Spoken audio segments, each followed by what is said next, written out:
모든 것에는요, 때가 있어요. 모든 것에는 뭐가 있다고요? 때가 있어요. 근데 그 때를 인내하면서 잘 기다릴 수 있는 것, 그것이 바로 믿음의 사람인 줄로 믿습니다. 전도서 3장 1절에 보니까 이렇게 말씀하고 있는데요. 범사에 기한이 있고 천하 만사가 다 뭐가 있다고요? 때가 있어요. 때가 있어요. 그래서 서둘리지도 말고 또 내 스스로가 더디가지도 말고 그 하나님의 때를 잘 분별하면서 하나님과 함께 갈 수 있는, 하나님의 때를 잘 보며 갈 수 있는 저와 여러분 될 수 있기를 축원합니다. 11절에도 보니까 하나님이 모든 것을 지으시되 뭐를 따라? 때를 따라 아름답게 하셨고 또 사람들에게는 영원을 사모하는 마음을 주셨느니라 약속하고 계세요. 자, 때를 따라 아름답게 하신 주님, 영원을 사모하는 마음을 주신 주님. 자, 그러나 하나님이 하시는 일의 시종을, 처음과 마지막을 사람으로 측량할 수 없게 하셨도다. 그렇게 말씀하세요. 하나님이 하신 일을요, 우리가 우리의 머리로 헤아리거나 측정할 수 없게 만드셨다고 말씀하셨어요. 왜 그러셨을까? 왜 그랬을까요? 왜 그렇게 하셨을까요? 그것은 오직 하나님만 의지하라고. 보이는 이 땅의 전부가 아니라 영원을 사모하며 살아가라고 하나님이 우리에게 때를 따라 돕는 은혜를 베푸시지만 그 시종은 사람으로 하여금 측정할 수 없게끔 더욱 하나님을 의지하는 삶으로 살아가라고 우리에게 그렇게 우리의 삶을 허락하신 줄로 믿습니다. 오늘 본문 우리가 잘 아는 것처럼 바벨론에 포로로 잡혀가 있는 이스라엘 백성, 택한 자녀들 안에 하나님이 그 어려움과 고난 중에 선지자 이사야를 통해서 하나님의 약속하신 말씀이 있어요. 환경은 포로로 잡혀 있음에도 불구하고 하나님이 이렇게 약속해 주셨어요. 그것이 40장 31절 이사야서인데요. 오직 여호와를 앙망하는 자는 새 힘을 얻으리니 독수리가 날개치며 올라감 같을 것이요 다른 박질 하여도 곤비하지 아니하겠고 걸어가도 피곤하지 아니하리로다. 여기서 핵심적인 단어가 색깔로 구분되어 있는데 뭘까요? 두 글자? 앙망하는 거예요. 앙망해야 돼요. 근데 이 앙망이 이게 뭘까? 대충은 우리가 알고 있지만 한자에 보니까 우러를 앙자에다가 발할 망자를 써서 앙망이라는 단어를 쓰는데 우리 국어사전에는 보면요, 존경하는 마음으로 우러러봄 이런 뜻이에요. 그냥 일반적인 태도가 아니라 정말 존경하는 마음으로 우러러보는 것을 앙망이라고 얘기하고요. 히브리 원어에 보면 카와라는 단어를 쓰는데 카와는 어떤 뜻이냐면 우리 같이 한번 읽어볼까요? 기다리다, 기대하다, 사모하다, 갈망하다. 이게 바로 앙망이라는 단어의 뜻이에요. 자, 오직 여호와 하나님만 간절히 기다리고 그분을 기대하면서 사모하고 갈망하는 사람, 다른 말로 하면 주님께 집중된 삶을 사는 사람. 오늘 예배를 드리면서 사람 쳐다보고 오늘 목사님 넥타이가 딴 때보다 좀 달라졌네 뭐 이런 거 말고 정말 하나님께 집중하는 사람, 주만 바라보는 사람들에게 하나님이 주시는 약속이 있다는 거예요. 자, 두 가지 약속이 있는데 첫 번째는 뭐냐 하면 여호와를 앙망하는 자에게 주는 약속. 첫 번째입니다. 다 같이 시작. 여호와를 앙망하는 자에게 새 힘을 주십니다. 새 힘을 공급하고 계세요. 31절 상반절에 오직 여호와를 앙망하는 자는 새 힘을 얻으리니. 여러분, 내 힘으로 살 때는 잘 될 때가 있어요. 뭔가 평탄할 때가 있어요. 그러나 내 힘에는 반드시 한계가 오고 내 힘으로 안 되는 일들이 인생에 훨씬 많아요. 자, 그러나 하나님께 집중하고 하나님을 갈망하며 하나님의 행하실 일들에 믿음으로 반응하는 사람들에게는요, 하나님의 도우심으로 새 힘이 공급되어집니다. 어디선가 내 힘이 아니라 하나님이 공급하는 힘이 내 삶에 있는 것을 경험하게 되어져요. 자, 여호와를 앙망하는 자의 새 힘을 어떻게 비유하셨냐 하면 31절을 다시 한번 보면요, 오직 여호와를 앙망하는 자는 새 힘을 얻으리니 하시면서 비유를 이렇게 말씀하십니다. 독수리가 날개치며 올라감 같을 것이요. 독수리가 날개 치며 올라가면 같을 것이요. 근데 NIV 성경에 보니까 이 날개 치며란 단어를요, they will soar라는 단어 써요. soar. 이건 뭐냐면요, 날개 치는 것이 아니라 날개를 펴서 가는 거예요. 날개를 펴 올라간다. 그런 의미가 있어요. 참새, 제비, 까치, 비둘기 이런 새들의 특징이 뭔지 아세요? 날개를 푸석거립니다. 이렇게 해서 날아가요. 이렇게 날아간다니까요. 근데 독수리는요, 날개를 이렇게 푸덕거리지 않아요. 왜냐하면 독수리는요, 바람의 방향을 봅니다. 독수리는요, 기류의 흐름을 봐요. 그래서 그 바람이 불어오는 쪽을 향해서 마치 우리가 연 날려보면 연을 어떻게 날인지 아시죠? 바람 부는 반대쪽에서 이렇게 끌어올리면 연이 쫙 올라가는 것처럼 독수리가 그렇게 날아가더라고요. 그러니까 자기 힘이 아닌 거예요. 바람의 힘, 기류를 통해서 유유자적하게요, 가고 싶은 걸 날아가는 거예요. 그게 바로 독수리에게 주시는 새 힘이 하나님께서 우리에게 주시는 은혜와 능력인 줄로 믿습니다. 여러분, 바람이 없는 게 아니에요. 바람이 와요. 폭풍이 와요. 눈이 안 내리는 게 아니에요. 폭설이 올 수도 있어요. 그런데 하나님을 앙망하고 하나님께로 향하여 우리 인생의 날개를 펴잖아요. 그런 그 폭풍을 통해서 우리가 더 높이 날아올 수 있어요. 눈이 오는데 눈이 쌓이지 않는 인생으로 하나님께서 우리를 책임져 주시고 우리를 보호해 주신 줄 믿습니다. 그래서 이런 찬양이 있죠. 거친 파도 날 향해 와도 어떻게 한다고요? 주와 함께 날아오르리. 폭풍 가운데 나의 영혼 잠잠하게 주를 보리라. 이 가사에 분명히 말씀하시죠. 거친 파도가 날 향해 와요. 자, 한 번만 띄워줘 보세요. 거친 파도가 날 향해 와도 나는 어떻게 한다고요? 주를 앙망하는 사람은 주와 함께 날아올라가요. 근데 거친 파도가 날아올 때 주님을 등지고 살아가는 사람은요, 그 바람과 함께 그냥 주저앉아 버려요. 바람은 똑같이 분다니까요. 위기는 온다니까요.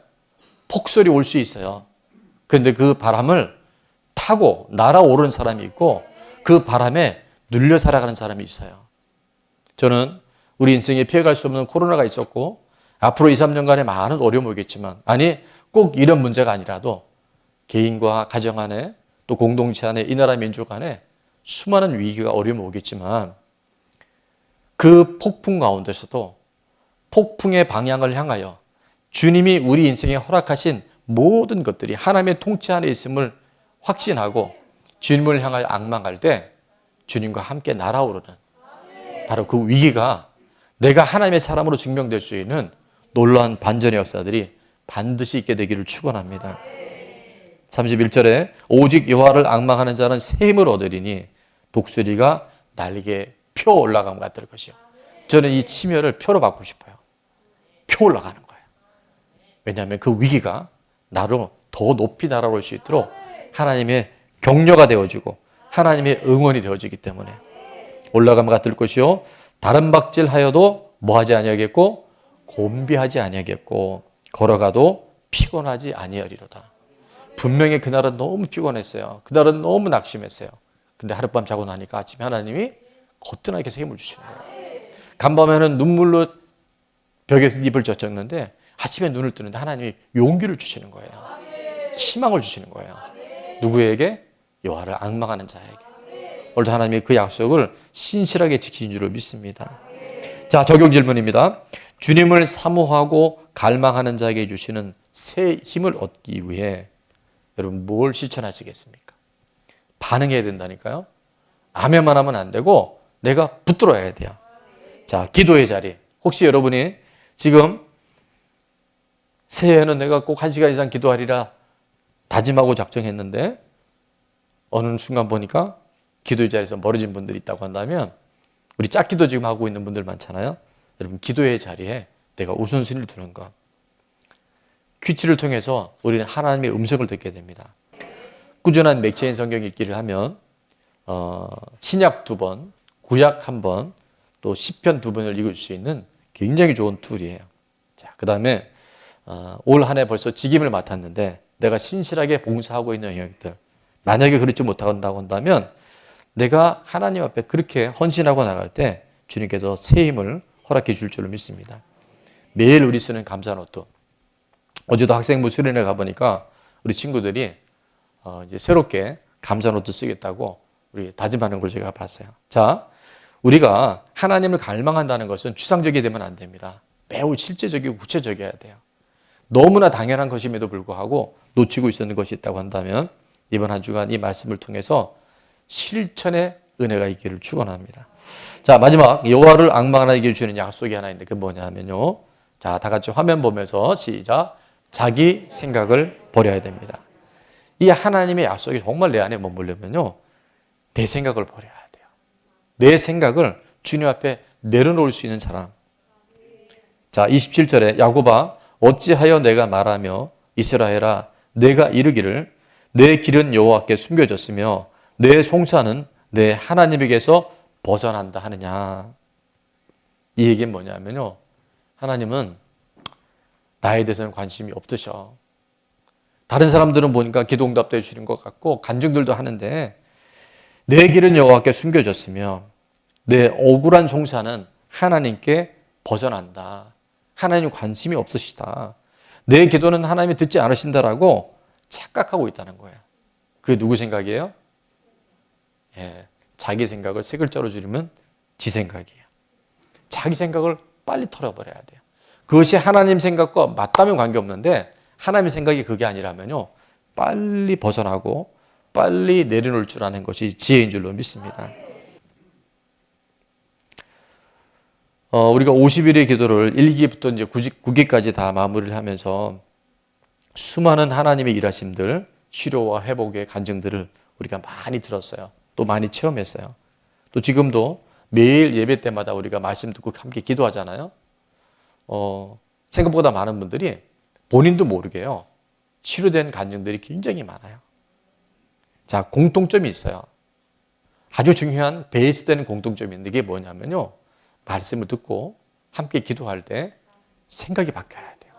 근데 생각이 안 바뀌면요. 하나님이 역사하시는데 굉장히 제한이 있어요.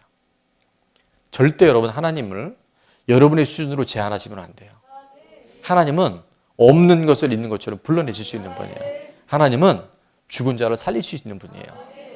그 생각이 안 바뀌면 하나님도 역사하시기가 어렵다니까요. 오늘 하나님이 오직 여호와를 앙망하는 자에게 내 속사정은, 내 억울함은 가려졌다가 아니라 하나님이 다 알고 계시다라고 하는 것을 인정하여 드릴 때 우리 삶에 변화가 일어납니다. 오직 여호와를 앙망하는 자는 내 생각을 버릴 때 하나님의 구원의 역사가 있게 되는 줄 믿습니다. 이사야서 55장 5절 6절에 보니까 이렇게 약속해 주셨죠. 너희는 여호와를 만날 만한 때에 찾으라. 만날 만한 때에 찾으라. 즉 우리 중에 좋은 때 말고요. 힘들고 지치고 포기하고 싶은 그때 주님을 찾는 은혜가 있기를 축원합니다. 가까이 계실 때에 그를 부르라. 내 속사정은 숨겨졌고 내 억울한 송사는 가려웠다고 하는 그때 주님을 부를 수 있는 결단에 있기를 축원합니다. 악인은 그의 길을, 불의한 자는 그의 생각을 버리고 여호와께로 돌아오라. 그리하면 그가 긍휼히 여기시리라. 우리 하나님께로 돌아오라. 그가 너그럽게 용서하시리라. 자, 8절 말씀은 우리 다 같이 한번 선포합니다. 시작. 이는 내 생각이 너희의 생각과 다르며 내 길은 너희의 길과 다름이니라. 여호와의 말씀이니라. 내 생각을 버릴 때 하나님의 일하심을 보게 됩니다. 여러분 생각을 잡아야 인생이 잡혀요. 생각을 그렇게 내버려두면요. 인생이 끌어다닐 수 있어요. 바벨론 포로의 70년 하나님의 때가 찾아 그들은 고국으로 돌아오시게 됩니다. 그리고 국가를 다시 재건하게 돼요. 하나님의 약속이 그대로 성취된 줄로 믿습니다. 하나님이 새 힘을 주실 때 우리는 반드시 내 생각을 내려놔야 돼요. 오늘 다 같이 읽지는 않았지만 이사야 40장 26절에 보면 주님이 우리 한 사람 한 사람에게 이렇게 말씀해 주셨어요. 너희는 눈을 높이 들어 누가 이 모든 것을 창조하였나 보라. 여러분 원에서 태어나지 않았잖아요. 내가 대한민국 또 이런 부모님 내가 선택한 거 아니에요. 하나님의 창조 안에 있다는 것을 우리에게 말씀해 주십니다.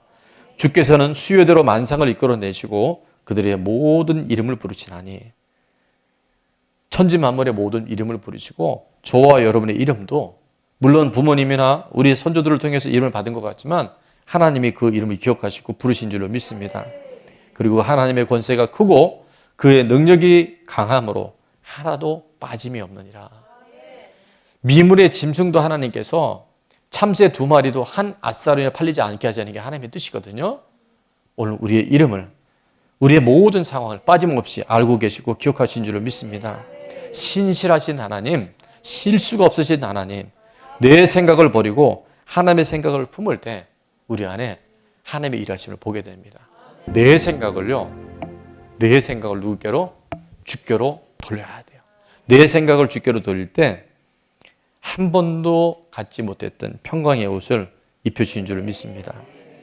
최근에 제가 한 글을 읽었는데 제목이 이래요. 힘을 빼야 배운다. 힘을 빼야 배운다. 한 아빠가 어린 아들에게 이제 막 글을 배운 것 같아요. 비행기, 자동차, 호랑이 등등 열심히 그림을 보여주며 그 단어들을 쓰는 법을 가르쳐주고 있었습니다. 아빠가 쓰는 글을 보고 있던 아이는 연필을 달라고 하면서 자기도 써보겠다고 했습니다. 그리고 나름대로 글씨를 쓰려고 애를 써보았지만 처음 쓰는 글자라 어색하고 삐뚤삐뚤해졌습니다. 그래서 아빠는 다시 회계 순서를 하나하나 알려주고 나서 아이의 손을 붙잡고 글씨를 쓰기 시작했습니다. 그런데도 아까와 마찬가지로 글씨는 잘 써지지 않았습니다. 아빠 손을 잡았는데도. 그 이유가 무엇일까요? 제목에도 아까 힌트가 있었는데 뭐냐면요. 아이의 손에 힘을 빼지 않았기 때문에 그래요. 아이가 손에 힘을 빼고 연필을 아빠의 손에 맡겨야 되는데 자기 손에 힘을 빼지 않았기 때문에 글자가 잘 써지지 않은 거예요. 자동차 앞바퀴가 모래밭이나 흙에 빠졌을 때 쉽게 빠져나오기 힘들 때가 있습니다. 아무리 엑셀을 밟아도 자동차 바퀴가 헛돌기만 할 때가 있습니다. 자, 이럴 때는 바퀴에 바람을 살짝 빼서 타이어의 표면이 넓게 퍼지게 만들면 쉽게 빠져나올 수 있다 그래요. 인생에 예기치 않은 고난이 올 때 마찬가지입니다. 우리가 뭔가 새로운 것을 경험하고 익혀야 될 때도 마찬가지예요. 자, 나머지 글들을 한번 소리내서 읽어볼게요. 시작. 내 힘을 뺄 때 앞으로 나갈 수 있습니다. 내 힘을 뺄 때 새 힘을 얻게 됩니다. 내 생각을 내려놓을 때 앞으로 나갈 수 있습니다. 여러분 지금 내 힘으로 감당해야 할 때는 빨리 생각을 내려놓으세요. 그리고 자, 이게 정말 하이라이트인데 자, 글을 보면서 우리 한번 읽겠습니다. 시작. 힘 내가 아니라 힘 빼야 할 때가 있습니다. 힘 내가 아니에요. 힘 내가 아니라 힘을 빼야 돼요. 그때 독수리가 날아오르는 것처럼 내 인생에 피해갈 수 없는 운명과 같은 고난 속에서 우리는 자유하게 될 줄로 믿습니다. 12해 동안 혈루증 걸렸던 여인이 그 생각의 전환을 가져올 때 불치병으로부터 그는 회복되게 된 줄 믿습니다. 내 힘을 빼고 내 인생에 내 것이 아님을 인정할 때 놀라운 삶의 기적이 일어나는 줄로 믿습니다. 생각을 잡아야 인생이 잡힙니다. 여러분 생각을 잘 잡으세요. 고린도서 10장 5절에 보니까 하나님 아는 것을 대적하여 높아진 것을 다 무너뜨리고 모든 생각을 사로잡아 누구에게? 그리스도에게 복종하게 하니. 여러분 정말 하나님 앞에 하나님의 생각에 우리 생각이 딱 무릎을 꿇게 되면요. 어떤 변화가 있느냐 하면 로마서 8장 6절에 내가 내 생각, 육신의 생각은요. 사망과 절망이에요. 끊임없는 염려, 불안, 두려움이에요. 그런데 하나님의 생각, 영의 생각을 보면 위기 가운데서도 절망 가운데서도 하나님은 생명을 주시고 아까 우리 부른 찬양처럼 내 안에 평강을 옷 입혀주셔요. 평강의 옷을 덧입혀주셔요. 예레미야 29장 11절은 이렇게 말씀합니다. 여호와의 말씀이니라 너희를 향한 나의 생각을 내가 아나니. 하나님 아신다는 거예요. 평안이요 뭐가 아니다? 재앙이 아니니라. 너희에게 미래와 희망을 주는 것이니라. 여러분 우리가 정말 하나님의 생각, 하나님이 주시고 하는 그 하나님의 메시지를 받으면요. 분명히 절망 같고 재앙과 같은 앞에서도요. 우리는 평안이 임할 뿐만 아니라 미래와 희망이 하나님이 하실 일들이 선명하게 보여진 줄 믿습니다. 한번 따라하면 생각을 잡아야 인생이 잡힙니다. 여러분 생각을 놔두면요 끌려다닐 수밖에 없어요. 베드로전서 5장 7절에도 보니까 너희 염려를 다 주께 뭐라 그러세요? 맡기라 그랬어요. 맡길 때 하나님이 돌봐주셔요. 시편 55편 22절은 이렇게 말씀합니다. 한번 다 같이 읽어볼까요? 시작. 내 짐을 여호와께 맡기라. 그가 너를 붙드시고 의인의 요동함을 영원히 허락하지 아니하시리로다. 아멘. 여러분 맡길 때 하나님이 역사하세요. 더 이상 내가 붙들고 있지 않고 맡겨드립시다. 주님이 나한테 맡기라 했으니까. 주님이 어떻게 역사하시는지. 그것이 건강의 문제든 경제적인 어려움이든 우리 인생에 내 힘으로 감당할 수 없는 어떤 삶의 무게들도 주님 앞에 맡길 때 주님이 혈루병 여인을 고치신 것처럼 그 파킨슨병에서 정말 있을 수 없는 초자연적인 역사를 이뤄내서 수많은 사람들에게 교감을 이루는 삶을 살아낸 것처럼 오늘 시간도 우리에게 동일한 은혜를 허락하실 줄을 믿습니다. 자, 마지막 적용 질문입니다. 주를 앙망하는 자에게 주시는 새 힘을 얻기 위해서 내가 버려야 할 생각은 무엇입니까? 잘 잡아내 보세요. 여러분 안에 지금도 계속 또아리처럼 반복되는 것이 있어요. 자, 또 하나 내가 맡겨드려야 할 무거운 짐은 무엇이며 어떻게 맡기겠습니까? 여러분 정말 힘든 분들은 작정 기도를 하는 거 되게 좋습니다. 금식하면서 작정 기도 해보세요. 그 다음에 우리 대부분의 우리 리더들은 하고 있는데 한 주에 한 번 이상 가족의 시간을 통해서 혹은 셀 소그룹에서 여러분 그걸 오픈해 보세요. 지금 내가 내 힘으로 감당할 수 없는 그 무거운 짐들을 함께 나누고 함께 오픈할 때요. 거기서 하나님께서 놀라운 표적을 허락해 주십니다. 그 다음에 세어로님들도 마찬가지고 우리 중보기도 팀이 있는데 중보기도를 같이 부탁하면서 내가 맡겨드려야 할 무거운 짐 어떻게 맡길 것인지 이번 한 주간 동안 잘 적용해 줄 수 있길 바랍니다. 자, 결론입니다. 여호와를 앙망하는 자에게 주시는 약속 두 가지가 있는데 자, 화면 보면 다 같이 1. 여호와를 앙망하는 자에게 새 힘을 주십니다. 2. 여호와를 앙망하는 자는 자기 생각을 버려야 합니다. 자, 인생에 차가운 바람이 불고 눈이 올 수 있어요. 그때마다 우리는 방향을 분명히 하면 됩니다. 내 생각 안에 하나님의 생각을 포개서 하나님이 일하실 수 있도록 주만 바라보는 내가 되게 도와주셔서